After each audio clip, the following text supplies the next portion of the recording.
Hello, fellow foreigners. It's Emily, it's Peter, and we're living in China and not discovering it because it's been here for quite a while. And so we're here to tell you what it's like if you've been here for a while, if you've been doing this stuff, if you've been hanging out, if you've been chilling, maxing, you know. We're going to talk about some heavy stuff today. We're going to do some bitching and some moaning, talking about talking people behind their back and why are people so boring and frustrating. And so you know it's a day that ends in Y. Yeah. And to begin though, first, let's start with something interesting. Subscribe. Subscribe, hit the like button. You know, we're the conversation that's the next level. So if you want to hurry up and get on board before the train leaves. And share. You'll be the coolest of your friends. Mm-hmm. Hit that notification bell. Hit all the buttons. Any button you see. Just mash your keyboard. All right, so what do we got on the board today? So, as you know, I've been looking for a Chinese teacher, and my school has been helping me out with that. Peter and I did stay here through the coronavirus start and finish. Or, I mean, I guess we're not really finished, but you know. But it's been great so far. Yeah, it's been pretty fun. But in thank you for staying. The school wanted to do something nice for me and the other guy who did stay. But they don't have any money because they don't have any money. And they can't give us time off because other foreign teachers did leave. So that means we can't really take time off without it being pretty disruptive. Yeah. So they asked us each for a special thing we wanted. And the thing I said I wanted was a Chinese teacher, which turns out to be impossible. Well, you've been trying for 8 years now, over 8 years, going on almost 9 years because there's so little people that need to learn Chinese the problem is not that there's not Chinese teachers. There's plenty of primary school Chinese teachers. There's plenty of middle school Chinese teachers, but they're not Chinese teachers who teach Chinese as a foreign language in Luzhou because there's just not enough of us. Or if they're the bulk of the foreigners in Luzhou go to the medical college, and so I could actually take a semester and join that program, but I don't have a semester's worth of time to do that. Right. So you're looking for a private... So I'm looking for a private tutor who can kind of teach what I need to know. Some of our Luzhou viewers out there, if you know. If you know a Luzhou teacher who can teach English to a foreigner, I'm desperate.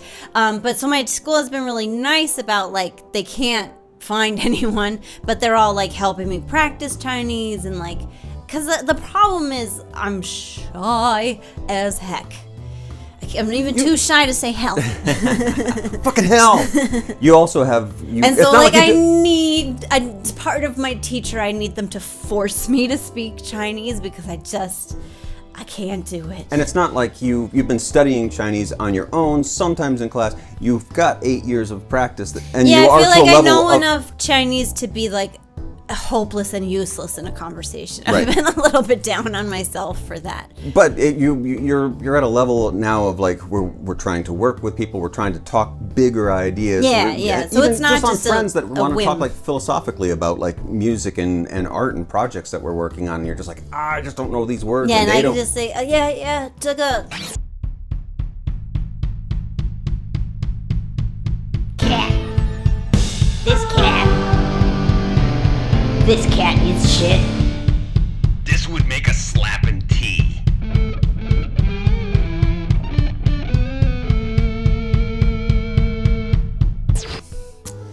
很好. That's all I can say. You can get us around town. You can buy things. You can pay bills. Yeah. I'm functional in public, but I can't have any conversation of substance. And that's as a writer now in a different language. It's I have so many ideas and I just can't express them. And all of my friends are come do conversation practice with us. And that's really helpful and so sweet of them. But then there's also if I'm paying someone, this is how I work. It's the same thing with the gym. If I'm paying someone, I'll show up and do it. And if you're my friend offering for free, I'm I don't want to bother you. Or I'm too shy to call. I called you last week. I don't want to. You said every week is fine, but I'm too shy. And I'm working on that. Don't pity me. Don't give me advice. I'm working on it. But so at school, they're all pushing me a little more to speak Chinese. And then the woman who handles our payroll, they had me come sign for the January payment they gave me over WeChat because no one could go outside, so no one could go to the bank, but they did pay us, which was very nice. But they paid us over WeChat, so I had to sign something that said I received that payment, which, yeah, you know, that's the thing. But so she had me, she usually writes it out for me and then I just sign. But this time she was like, I heard you can write Chinese. Here, I'll write it and you copy it. And so I did, which was really fun. But it is also like, she had to rewrite some of the characters because just as in English, handwriting is sometimes illegible. Yeah. And so she's like, oh, that's not clear what that character is. It's this. That's not clear what that character is. It's this. But then I copied what she wrote and she was like really impressed. Nice. So that was cool. Cool.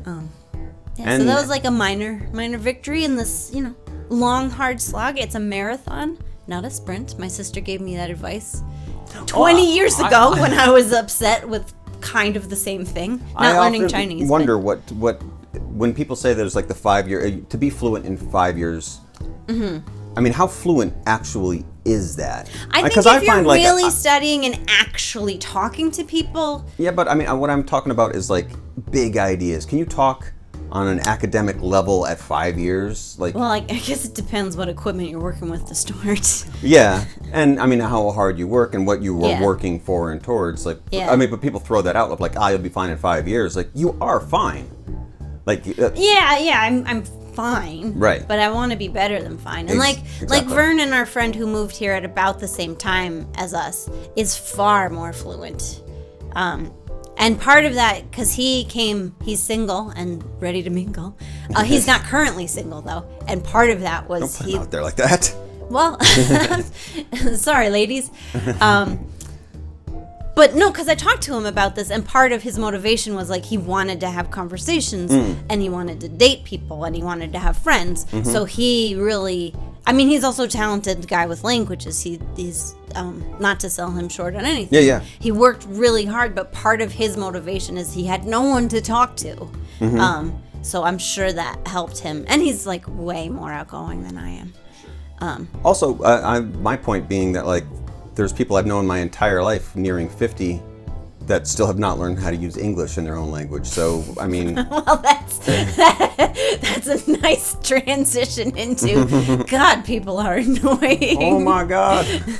Yeah, I mean, part of this, I mean, the whole world's in turmoil and everything, so that every day is just some kind of like bitching and moaning about something. Everyone's got their own problems and they're all... like big conversations that need to be had, but people aren't listening. Right, yeah. Kind of thing. Yeah, where you put your problems in other people's business is very irritating. I mean, you can't turn on the news without getting upset. So... I mean, that's what the news is for.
What happened to the kitty news? Yeah. Go watch John Krasinski. But yeah, we banned only our second person that we banned, which I'm a little upset because that means that not enough people are watching us to keep banning people. Yeah, we are not. I was very, very scared to the point that I talked this over with my therapist of like what does putting it mean to start ourselves. YouTube? Yeah, I've been an active lurker on YouTube since it existed. And the thing that's known about YouTube is the cesspool that's the comments, and I was afraid like we'd get all kinds of abuse hurled at us, and me specifically being a woman, and then like that we're in China, that it would be racist, or it would be racist anyway because a lot of the invective was racist that I was scared of on YouTube, and then that just didn't happen. And also you come from working in the media. You were in a high position of notoriety in the city of New York I got City. abused just for writing. Yeah, so you were already aware, down. even before the YouTube or the internet side of it, like you had people actually writing in letters to the newspaper going like, what's up with this? You should be beheaded. Yeah. So it's not like it's nothing new to you. Yeah, it was not an unfounded fear, I would say, but then it didn't. Yeah. I'm happy to say it didn't happen to the degree I was. Not yet. Yeah.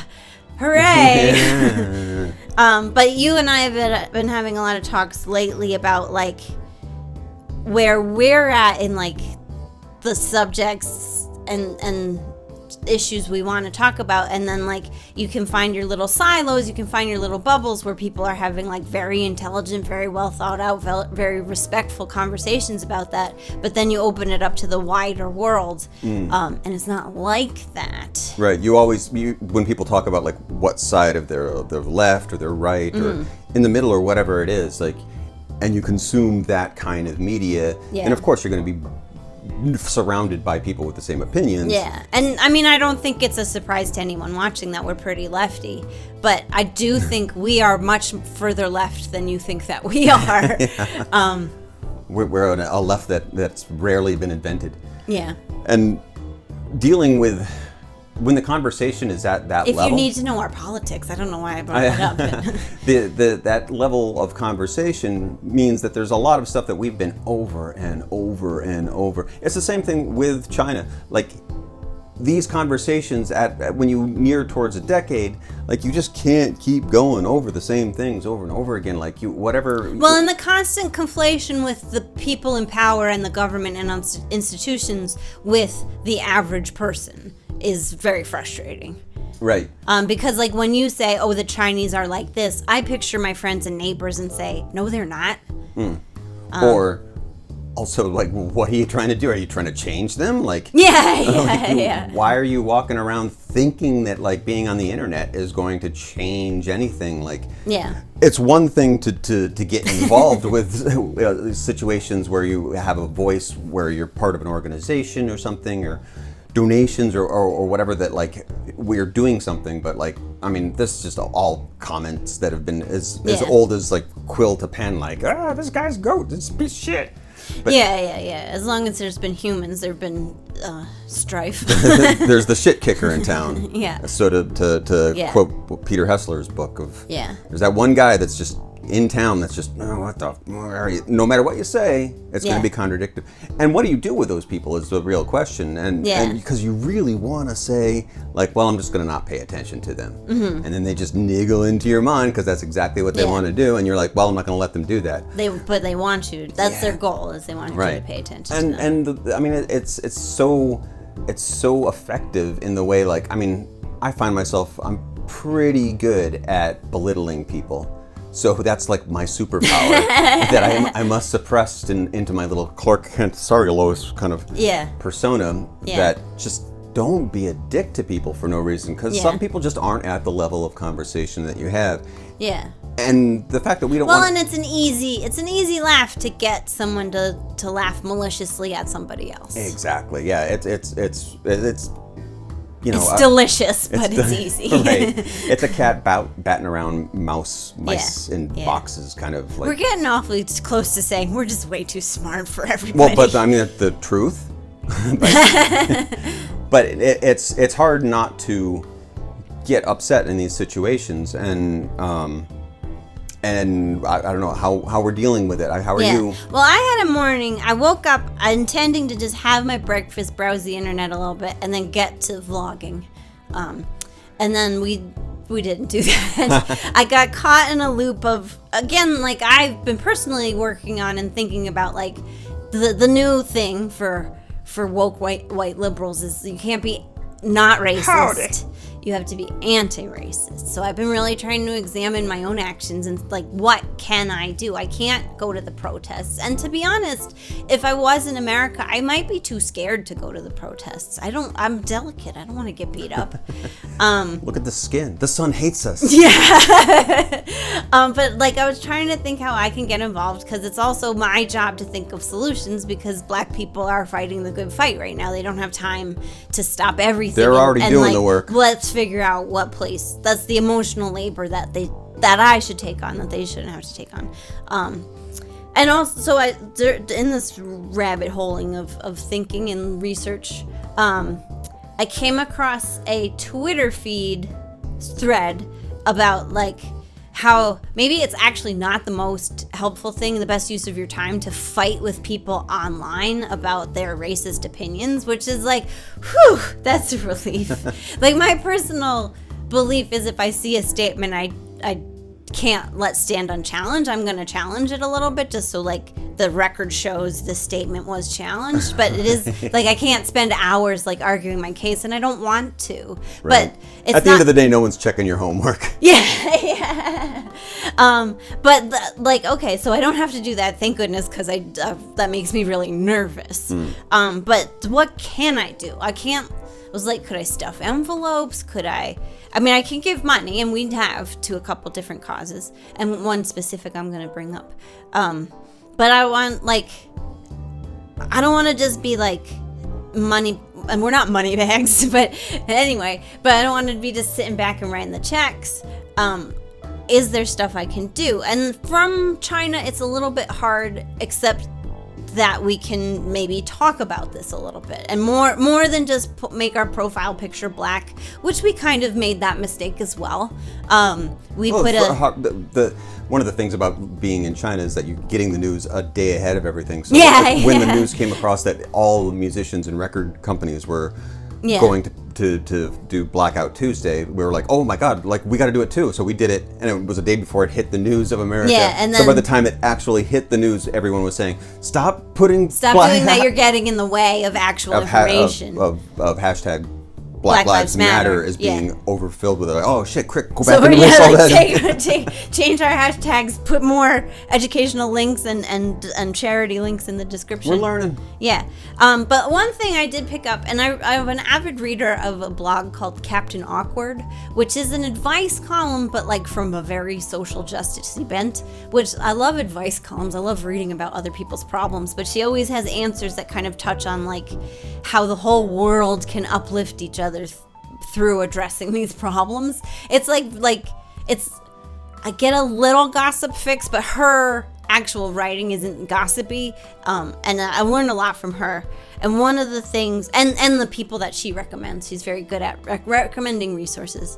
And one of the things she points out is like, yeah, the whole world is a shit show, but you can't solve it all. And you can't solve it all at once. What you can do is one thing. And we have enough people doing enough good things that like you can go out and support the one thing. And so the one thing I looked up today, because I believe in Black Lives Matter, and I believe in America has to confront its white supremacy.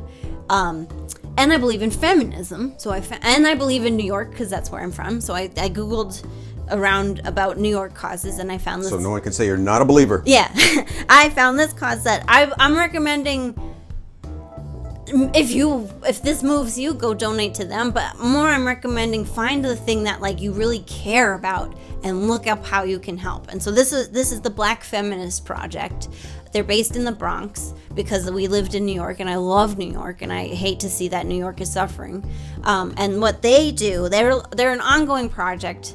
They've had a farm close to the city since 2014, and so they use that farm. They grow food for the community, and so and then they adapted during COVID that you can purchase a box, like a co-op kind of thing.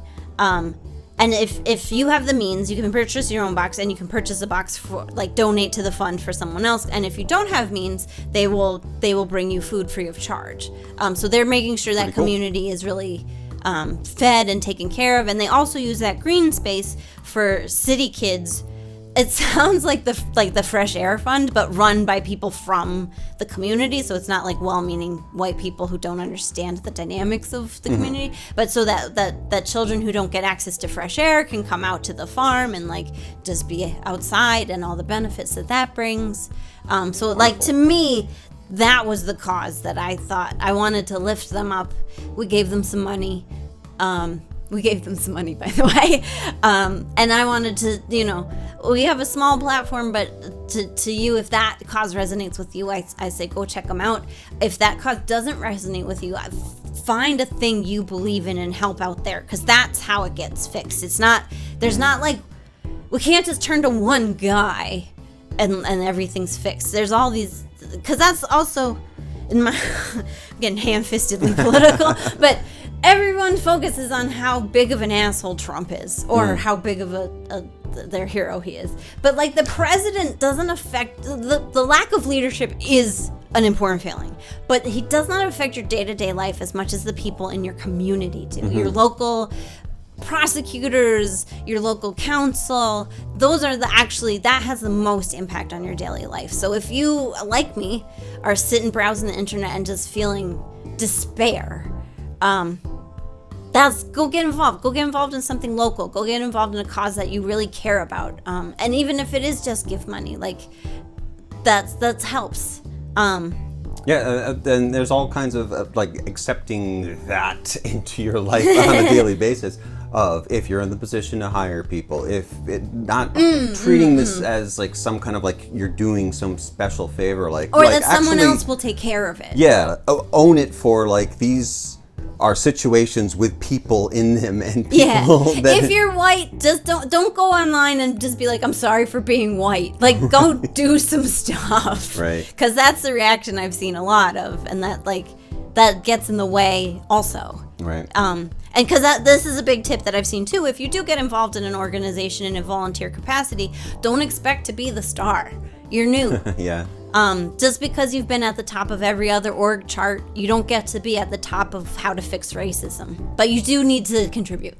Mm-hmm. Even if you are in that situation where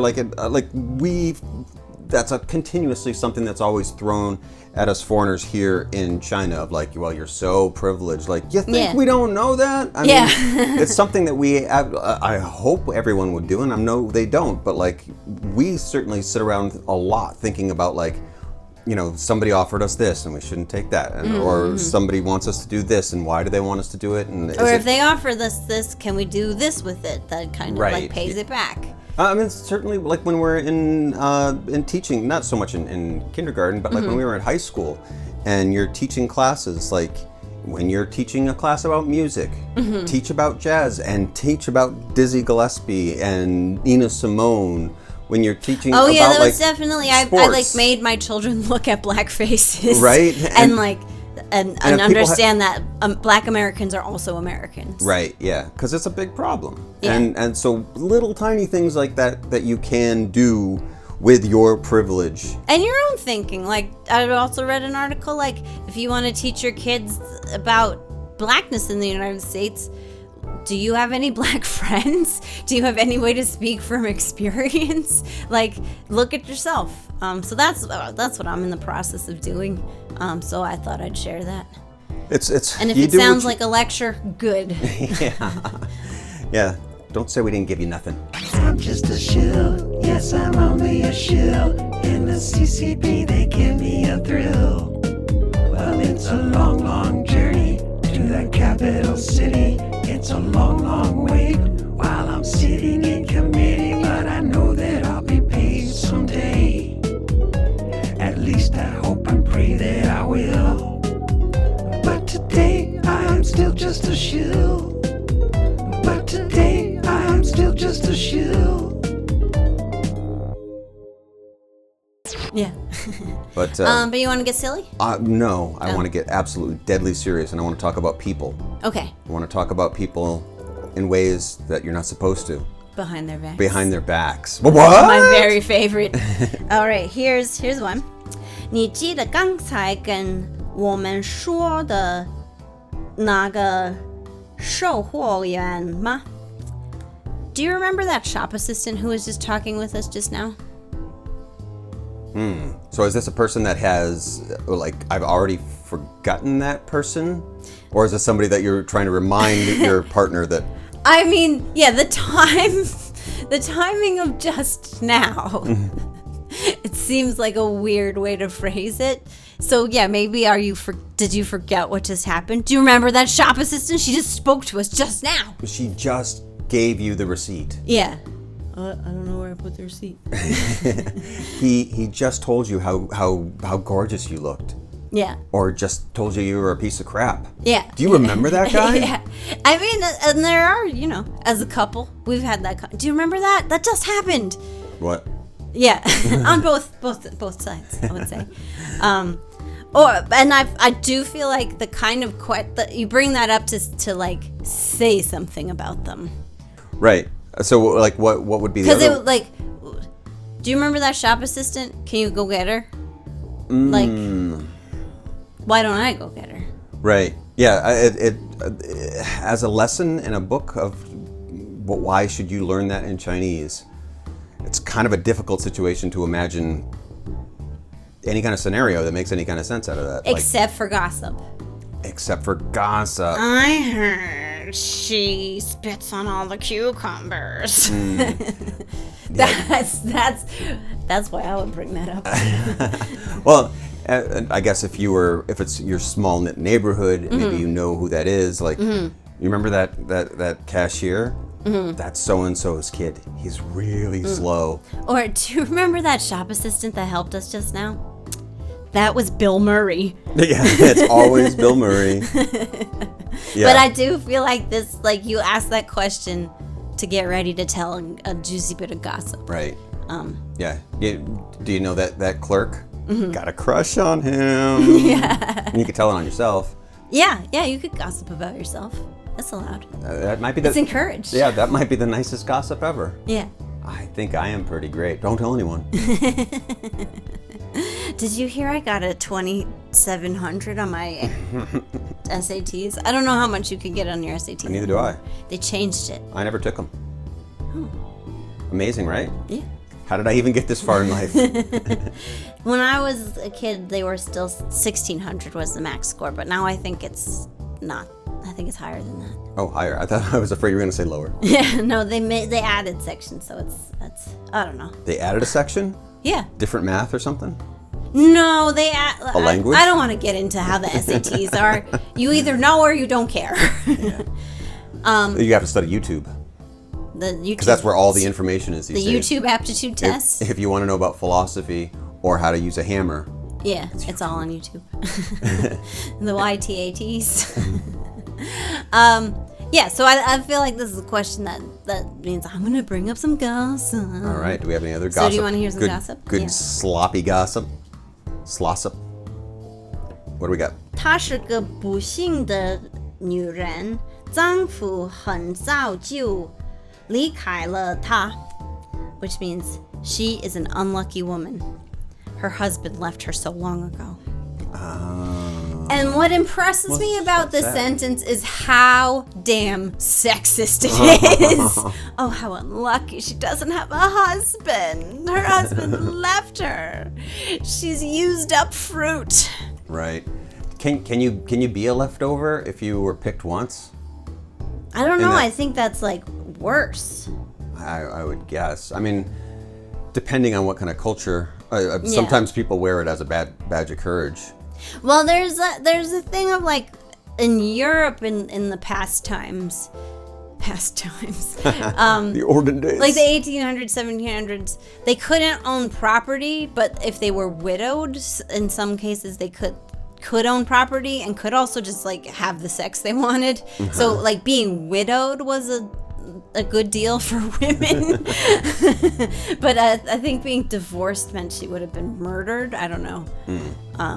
Well, so that's not happening here. This is just basically somebody She's so unlucky. You're just Unless it's a non sequitur. She's unlucky. She never wins the lottery. Also, her husband left her. Yeah. I mean, unlucky, I guess, again, a subjective kind of thing. Like, yeah. You'd hope it was, if you could just switch it to lucky. Could you switch that in the book? And she's lucky. She's so lucky. Yeah, that guy was a total dick. Yeah, I mean, because I think the unlucky thing is to stay in a relationship that's not good for you. But yeah, she's unlucky. Her husband left her long ago. And I guess, like, the implication is she didn't remarry? Yeah, the long ago part actually adds a little twist into Yeah. So she's just been, like, single and divorced for so long. So this is somebody, man or woman, that is cattily talking about... What a terrible shop clerk. Yeah, she's just a... Yeah, and then the... Now she has to work in a store.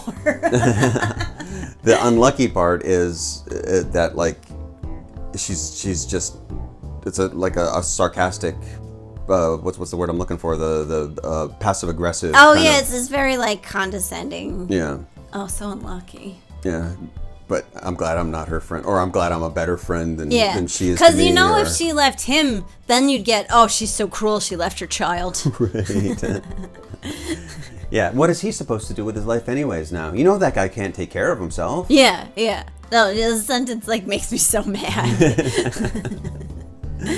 Well, what else we got? We got another one.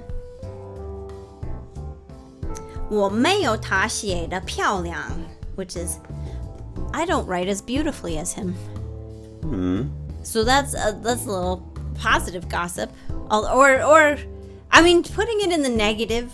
Self-deprecation. I feel like I've heard, like, a lot of students have said things like that. Yeah. Like, they really want to get down on themselves. Because you could just say, oh, he writes so beautifully, without getting down on yourself. Much like you were just saying that you're not good at Chinese, when I know very well that you're better than a lot of people. But that I heard umpteen students always say that, just like, I'm terrible at this. Like, you're pretty good. I mean, I don't know how good you are. Maybe you're average at best. But well, we had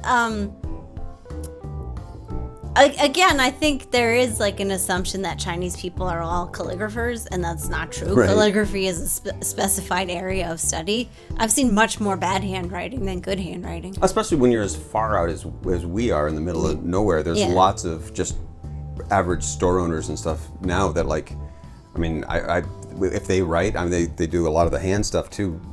Because if they write, they tell us, they're like, we're like, write it down. They're like, no, I don't think so. Or if they do, it's like a chicken scratch. Squiggle. Yeah, like it's just, it's hard freaking for anybody. It is. And I write actually pretty decently. It looks a little bit like a fifth grader who's lacking fine motor skills. But I can write pretty well because I have to think about every stroke. But if you are someone, like in English, I don't have nice handwriting. Right. Yeah, I'm terrible too. Like I even as, like, a graphic designer, like, part of your study is to, like, to sit there and, like, meticulously go, like, through calligraphy. Like, you've got your lines just the same way you do with characters. In comic books, that's a specific job. Yeah, it's a really hard job, and it's not the same person as the illustrator often. Not only in indie kind of stuff, but like the work on your hand is like it's brutal, it hurts. claw-inducing work. Yeah. So if you want to do it right and you know how to do it right, like, it's such a level of concentration that, like, I mean, at some point, like, I just decided to give up, especially by the time there was computers, that, like, I'm never writing anything ever again. I hate it. I do wonder if, like, people just don't care about handwriting at all anymore because of computers. I mean, I still write a lot of stuff by hand, but just for me. I don't write stuff for other people, but part of my process is I do like to write things down by hand, but I'm the only one who ever has to read it. Having to deal with, like, in the world of, like, in art, in comic books, in music, like, a lot of the ideas come to your head really quickly. So a lot of artists, we write things out really quickly on your napkin next to your bed or whatever it is.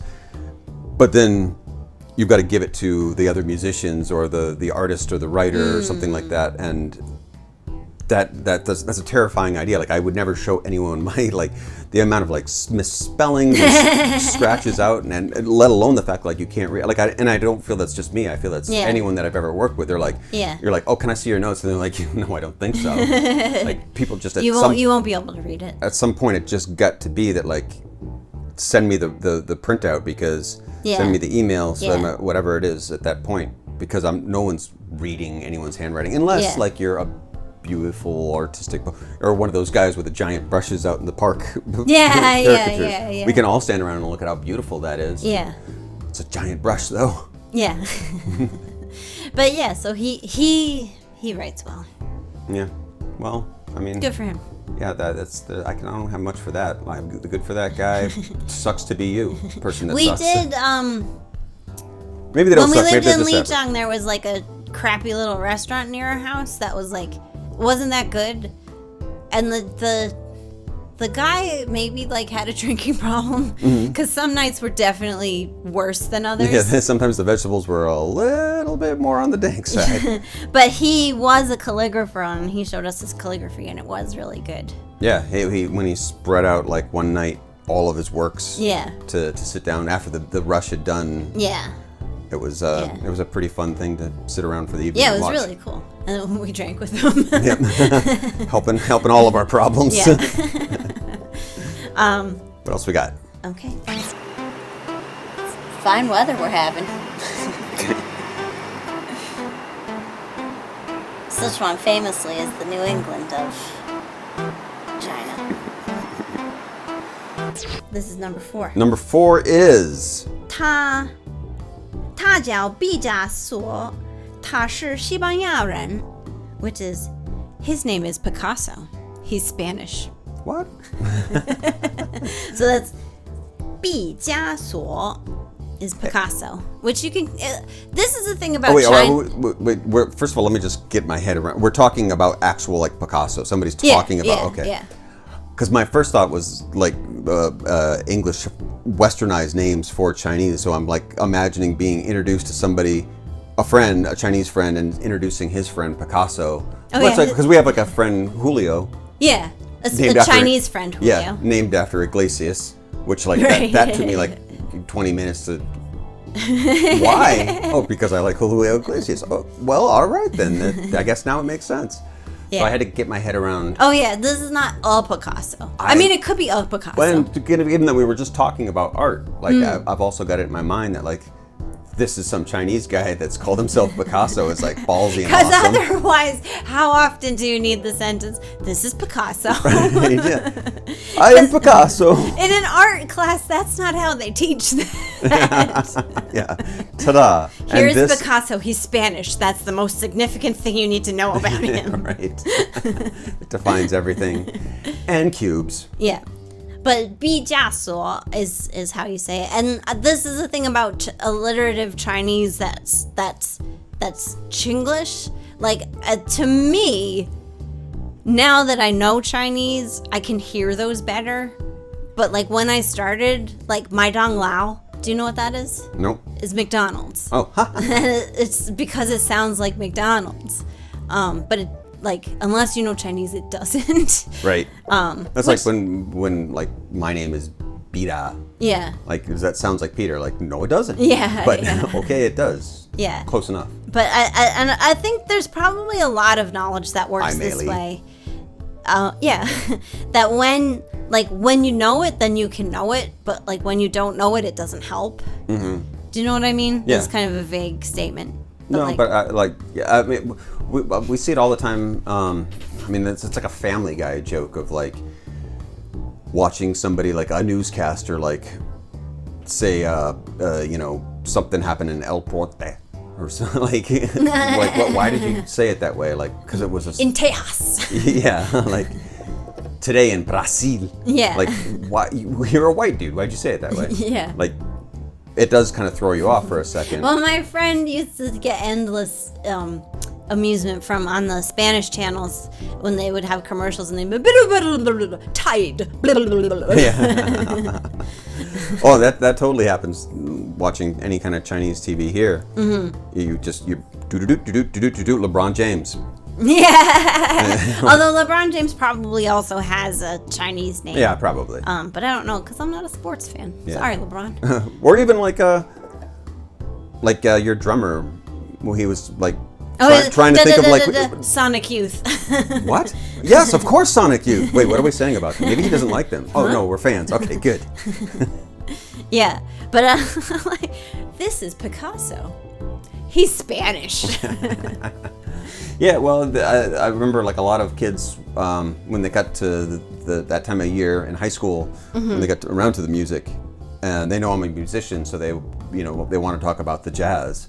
And I'm like, what do you know about? And there's a very fine line between what is jazz and what is classical. We're talking about a more sophisticated music than like rock or hip hop or what the kids are listening to. And there's like a special sheen that jazz has taken on in China that doesn't mean like contemporary stuff. Right. It very much refers to like from the 50s and 60s. Yeah, and it's kind of taken classical as a word into like a classical form of but it's jazz. seen as very refined. Yeah. So and it is funny the like introduction of that of being like we are studying art. He is Spanish. Like you've got to define some kind of way. I mean, even I guess if you don't know, like that context helps. As an art student. And in art history, like Guernica is very much tied to Spanish national identity. So right. that's not insignificant. It is. It's just not the first piece of information I would give. Yeah. Well, you want to introduce culture, especially if you're not studying, let's say, art from a completely academic sense of like, he started with the blue period. That would be a good place to start if you were an artist. Yeah. He worked his way into cubes. Oh, interesting. Tell me more. I break you up into little cubes. But actually just starting like, well, he was a guy. Oh, interesting. Tell me more. He was never called an asshole. Yeah. Not like you.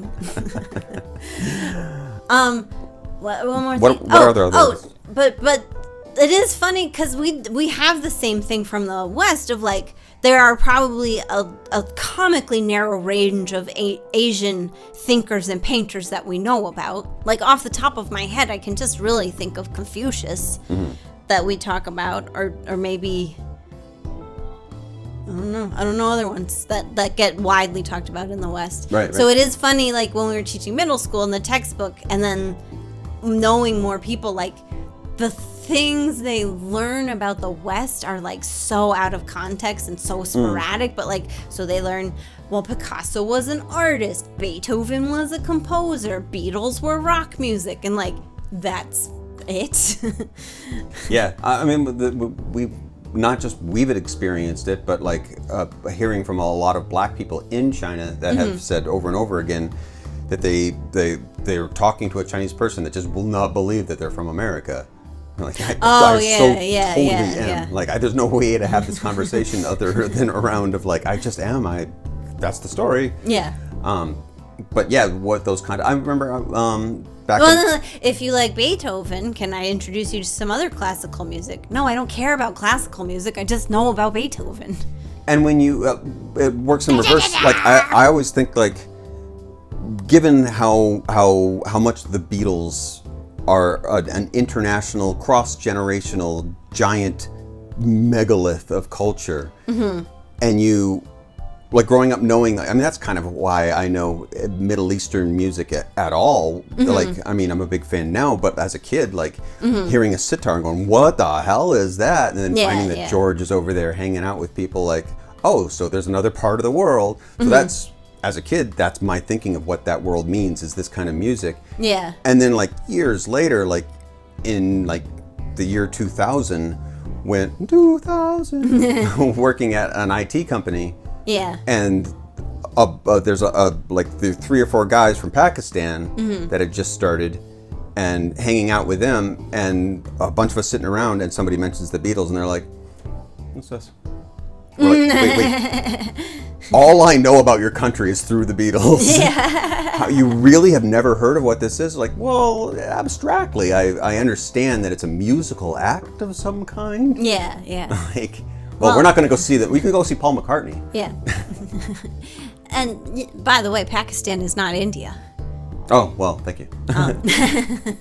But all I know about Pakistan, I learned from Kumail Nanjiani. Well, so, I mean, yeah, I think that's, I'm not slamming on the Chinese. That is like, when you go to a different culture, you're like, these are the things I've heard of you. And they're like, okay, that's not relevant. Yeah. Yeah, that being the point, like it's really, the world's a big place, and always learning about it is kind of the exciting part. Like, yeah, that's what I feel like the point is. Right? Otherwise, what are we doing? Otherwise, it's boring. Yeah. What else we got? We got one more. One more. Well, and this flips the script a little bit. Uh-oh. I'm flipping. 我对赵小姐说你很瘦, which is now I'm not talking behind my back about him. I'm talking about you behind your back. I told Ms. Zhao that you were very thin. But that's the whole sentence? Yeah. That's that specific? You didn't just add that part in at the end that like... Oh, no. The sentence just says I told Ms. Zhao. Oh, you were okay. very thin. No. That's really specific. Yeah, there are some cases where like the Chinese is 3 characters and it means like a whole story worth of meaning. 4 characters actually, if we're talking Chengyu. But no, that was my editorializing. I see. Well, before let's pack that away for a second. Okay. Give me just the base of what. I told Miss Zhao that you were very thin. That's the full sentence of. Yeah. So, you're telling me behind my back. I'm telling you that I've been talking about you behind your back. Yeah. So this is a very friendly thing then. Well, it depends on your interpretation of thin.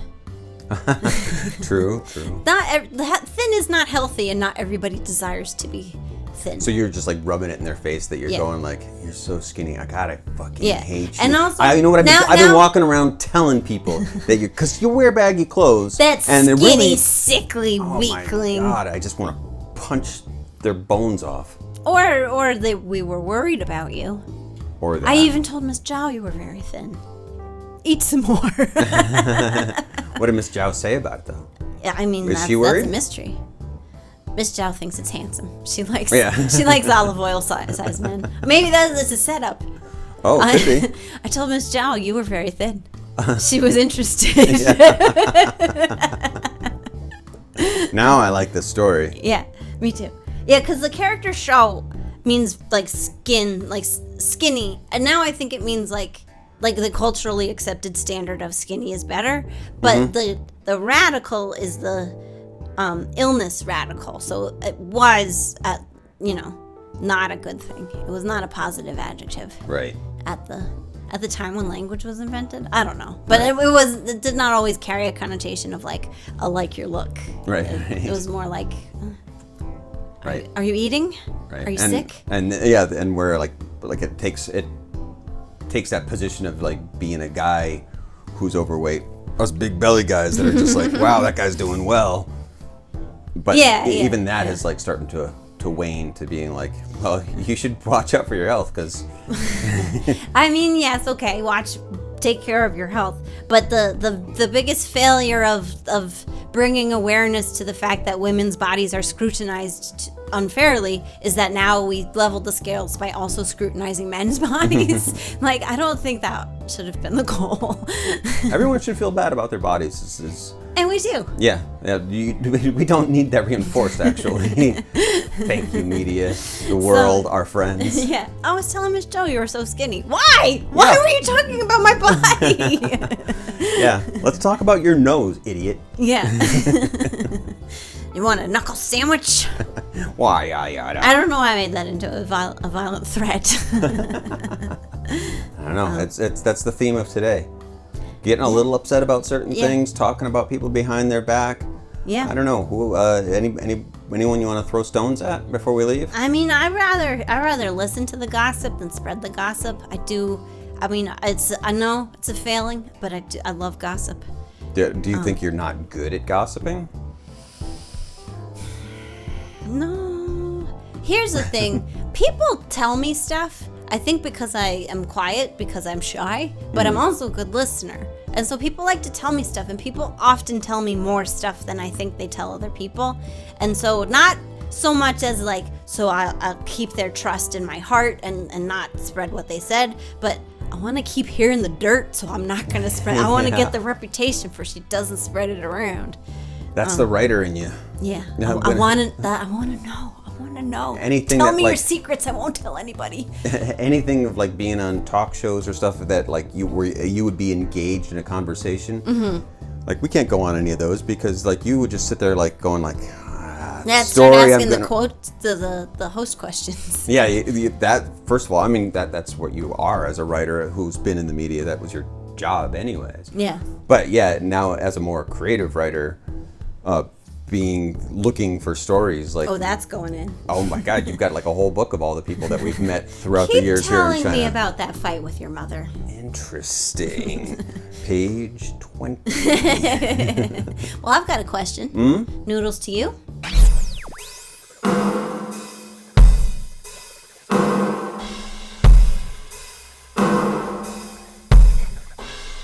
Are those found pants?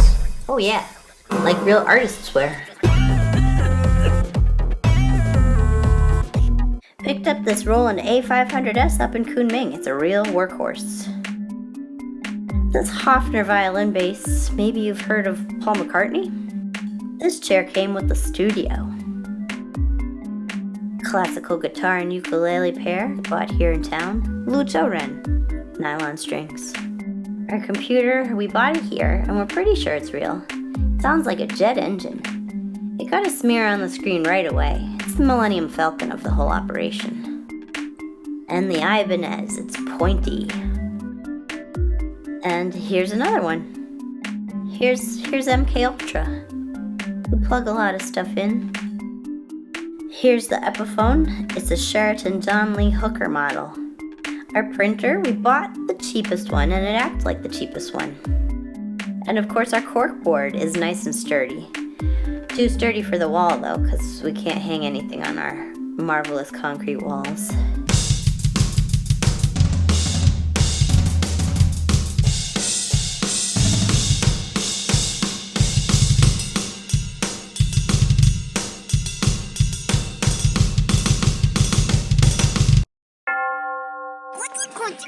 Alright, ready?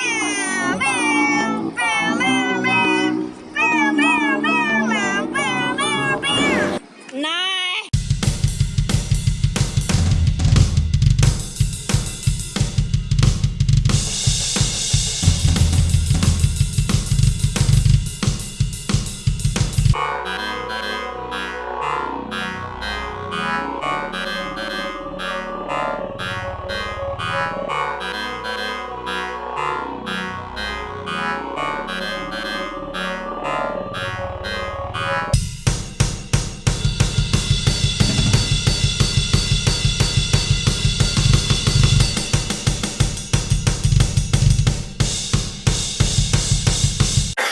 That's a good teacher. Yeah. Not about. Okay, I do this one. Okay, you do this one. Okay, you just dance for me, not dance for yourself. Yeah. For your SOUL. So, right? Yeah. Are you take me?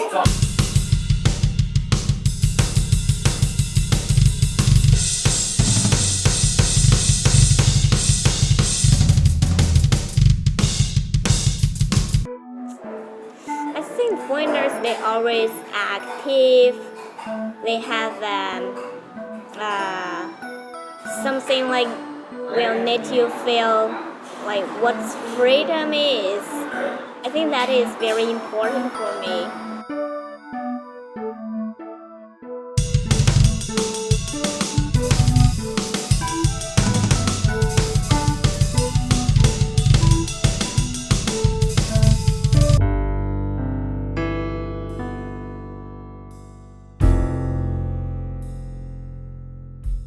When I was in elementary school, I did a science fair project called How Long is a Minute? I did all the work myself, interviewing people and stuff. But thinking back, there must have definitely been some adult input on the methodology, if not the query itself. But I found, as you may have experienced, that people's perception of time changed relative to how much fun they were having during that time. The relativity of boredom, if you will. I think about that a lot.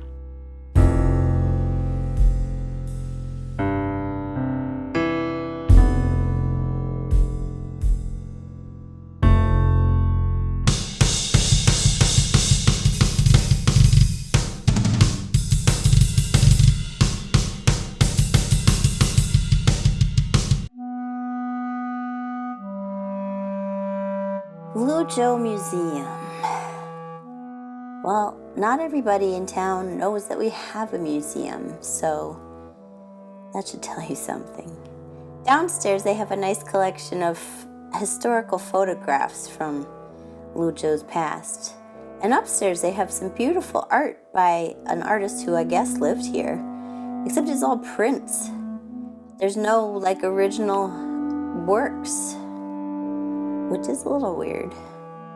But then going to the museum becomes kind of an anthropological expedition and opens up questions of, well, what really should a museum be? We get the same feeling when we go to the so-called old towns that are all over Sichuan anyway, probably China.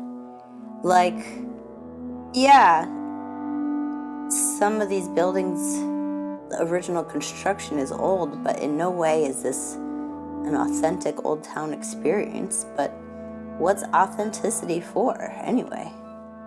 What are we expecting? I mean, here, maybe it's relevant and pretentious to mention I used to live 6 blocks from the Metropolitan Museum of Art. So I have kind of a high museum standard, but, you know, museums are for learning, and I definitely learn something every time. My favorite painting we ever found in China, we saw in a restaurant. It was this beautiful, I think it was an oil painting, large-scale canvas of a figure drawing of an old-school Mandarin with the old collar and shirt, and it was just like these beautiful, vibrant colors. We asked the people working at the restaurant what it was about, but my Chinese really wasn't good enough. I mean, like, what were we gonna do? Try to buy the painting? I'm not sure. But anyway, we loved that painting. We took a picture of it and put it as our computer backdrop for a while. Which is probably the best we could do anyway. We can't even hang a corkboard off of our walls. What are we gonna acquire some art?